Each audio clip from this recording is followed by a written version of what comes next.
नीरज ग्रोवर एक यंग आदमी जो उत्तर प्रदेश के छोटे से टाउन किशनी से आया था। उसका जन्म 1982 में हुआ था। नीरज ग्रोवर मुंबई एक सपने के साथ आया था। वो टेलीविजन इंडस्ट्री में अपना पैर रखना चाहता था। 26 साल की उम्र में वो एक US television show are you smarter than a fifth grader, जिसका इंडियन वर्जन बना था क्या आप पांचवी पास से तेज हैं, उसमें as a creative executive director वो काम कर रहा था।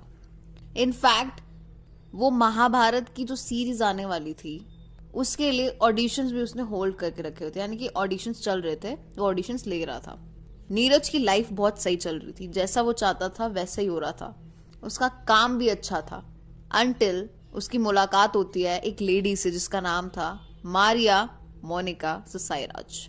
मारिया एक कन्नड़ा एक्ट्रेस थी और उन दोनों की मुलाकात महाभारत के ही ऑडिशन के टाइम पे हुई थी। लेकिन मारिया की एक्टिंग उसे अप टू द मार्क नहीं लगी, बट एज अ पर्सन उसको मारिया बहुत पसंद आई। वो मारिया से एज अ पर्सन बहुत ज्यादा इंप्रेस हुआ था। मारिया को भी वो पसंद आया था, तो दोनों जल्दी ही दोस्त बन जाते हैं। अब वो लोग रेगुलरली कॉल्स पे और ऑनलाइन चैटिंग प्लेटफॉर्म्स के थ्रू बात करने लग जाते हैं। धीरे धीरे उन दोनों की अफेक्शन एंड इंटीमेसी बढ़ जाती है, पता नहीं किस लेवल तक बढ़ती है, बट वो काफी ज्यादा क्लोज दोस्त बन जाते हैं और अब वो रेगुलरली मिलने भी लग जाते हैं। अब जैसे जैसे टाइम पास होता है मारिया को मुंबई में रहने की जगह मिल जाती है। वो रेंट पे एक अपार्टमेंट लेती है। अब मारिया और नीरज दोनों की दोस्ती काफी गहरी हो चुकी होती है, मिल भी रहे होते हैं, चैट भी कर रहे होते हैं, सब कुछ चल रहा होता है जो एक लड़का लड़की के बीच में चलता है। बट यहाँ पे अब एक अलग सा ट्विस्ट होता है। वो ट्विस्ट ये होता है कि मारिया ऑलरेडी एंगेज्ड होती है और वो जिससे एंगेज्ड होती है वो एक नेवल ऑफिसर होता है जिसकी पोस्ट कोचिन में होती है।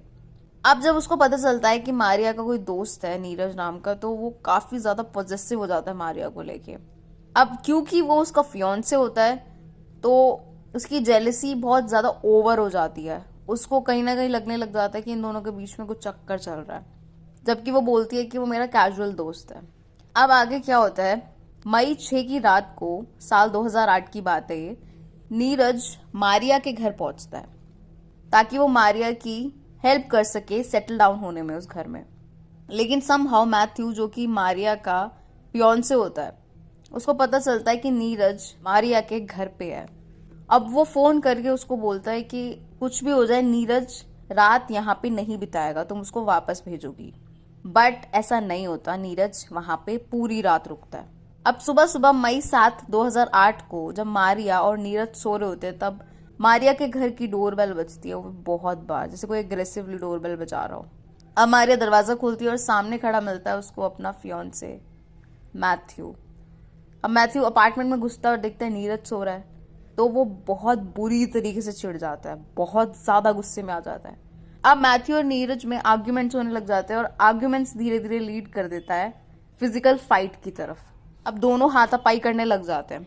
हाथापाई करते करते मैथ्यू को और ज्यादा गुस्सा आता है और वो किचन में जाके नाइफ लेके आता है और नीरज को चाकुओं से गोद देता है।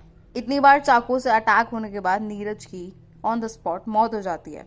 अब नीरज की मौत के बाद मारिया और मैथ्यू सोचते हैं कि अब इस बॉडी का क्या किया जाए।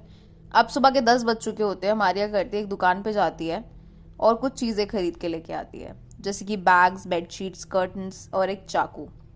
उसके बाद क्या होता है, मैथ्यू और मारिया मिलकर नीरज ग्रोवर की बॉडी के छोटे छोटे टुकड़े करते हैं, 300 टुकड़े।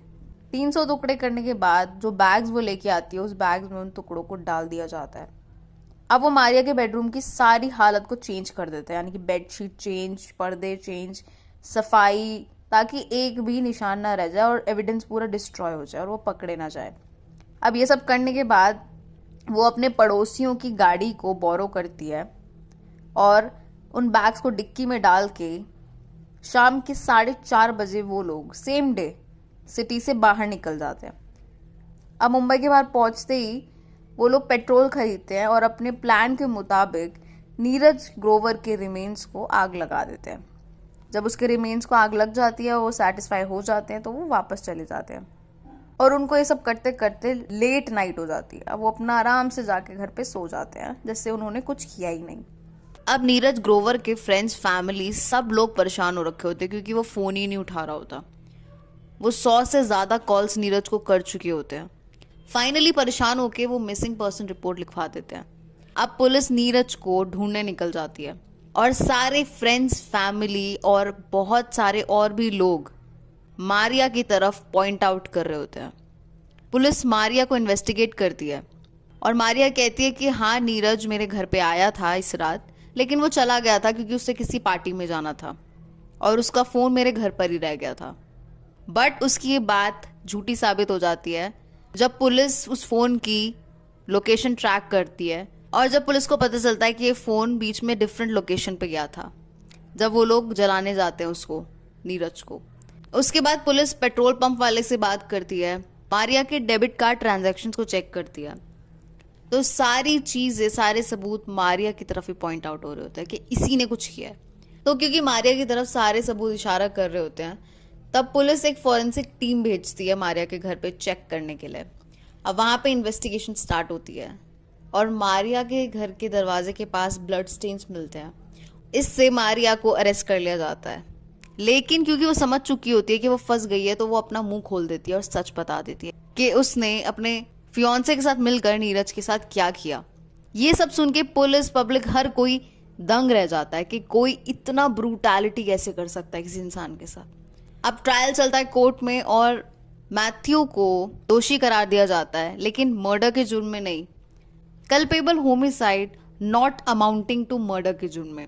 और जो मारिया होती है उसको 3 साल की जेल मिलती है, मैथ्यू को 10 साल की जेल मिलती है। मारिया को एविडेंस डिस्ट्रॉय करने के जुर्म में जेल मिलती है। हालांकि नीरज ग्रोवर के फैमिली एंड फ्रेंड्स बिल्कुल भी सेटिस्फाइड नहीं होते जस्टिस से, बट इन दी एंड यही होता है, रिजल्ट यही निकलता है।